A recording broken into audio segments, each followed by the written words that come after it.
നമസ്കാരം, ഗ്രാമിക ന്യൂസിലേക്ക് സ്വാഗതം. ലോക്സഭാ തെരഞ്ഞെടുപ്പിലെ തോൽവി CPM ഇഴകീറി പരിശോധിക്കുമെന്ന് CPM സംസ്ഥാന സെക്രട്ടറി MV ഗോവിന്ദൻ. ജനങ്ങൾ നൽകിയ മുന്നറിയിപ്പ് പരിഗണിച്ച് തിരുത്തേണ്ടത് തിരുത്തും. ലോക്സഭാ തെരഞ്ഞെടുപ്പുകളിൽ കേരളത്തിൽ മിക്കപ്പോഴും UDF-നാണ് മുൻതൂക്കം ലഭിക്കാറ്. 1984 ശേഷം 9 തവണയും UDF-നായിരുന്നു മുൻതൂക്കം. അതേസമയം ഇപ്പോഴത്തെ തോൽവി ചെറുതായി കാണുന്നില്ലെന്നും MV ഗോവിന്ദൻ പറയുന്നു.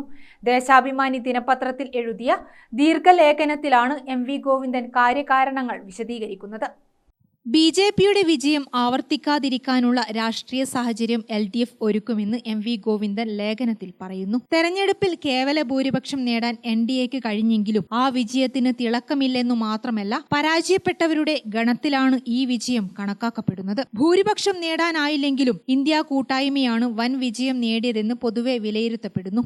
ED, CBI എന്നീ ഏജൻസികളെ ഉപയോഗിച്ച് പ്രതിപക്ഷ നേതാക്കളെ വേട്ടയാടുകയും 2 മുഖ്യമന്ത്രിമാരെ ജയിലിലടക്കുകയും ചെയ്തു. തെരഞ്ഞെടുപ്പിൽ 3ാം വിജയം ഉറപ്പാക്കാൻ എല്ലാ ജനാധിപത്യ വിരുദ്ധ മാർഗങ്ങളും സ്വീകരിച്ചിട്ടും BJPക്ക് തനിച്ച് ഭൂരിപക്ഷം നേടാനായില്ലെന്നും MV ഗോവിന്ദൻ ചൂണ്ടിക്കാട്ടുന്നു. മോദിയുടെ വർഗീയ പ്രചാരണത്തിൽ വീഴാതെ ജനകീയ വിഷയങ്ങൾ ഉയർത്തിയുള്ള ഇന്ത്യ കൂട്ടായ്മയുടെ പ്രചാരണവും BJPയുടെ പരാജയത്തിനു കാരണമായി. തൊഴിലില്ലായ്മ, വിലക്കയറ്റം, കാർഷിക പ്രതിസന്ധി എന്നീ വിഷയങ്ങൾ സജീവമായി ഉയർത്തിയപ്പോൾ മോദിയുടെ വർഗീയ പ്രചാരണങ്ങളും വൈകാരിക വിഷയങ്ങളും ജനങ്ങളിൽ ഏശിയില്ല. 3 വിവാദ കാർഷിക ബില്ലുകൾക്കെതിരെ സമരം നയിച്ച കർഷകരും BJP സർക്കാരിനെതിരെ ജനങ്ങളെ അണിനിരത്തുന്നതിൽ വലിയ പങ്കുവഹിച്ചു.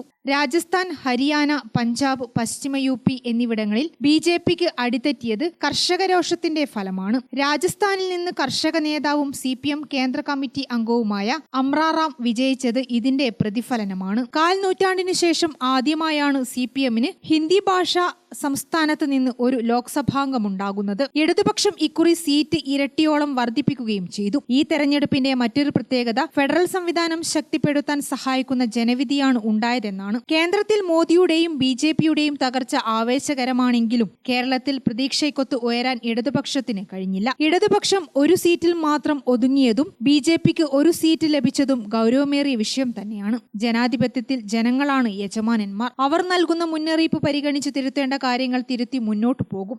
ജനങ്ങൾ അഭിമുഖീകരിക്കുന്ന വിഷയങ്ങൾ സജീവമായി ഏറ്റെടുത്ത് അവരോടൊപ്പം ചേർന്ന് LDF പ്രയാണം തുടരുമെന്നും MV ഗോവിന്ദൻ ലേഖനത്തിൽ വ്യക്തമാക്കുന്നു. News desk, Gramika.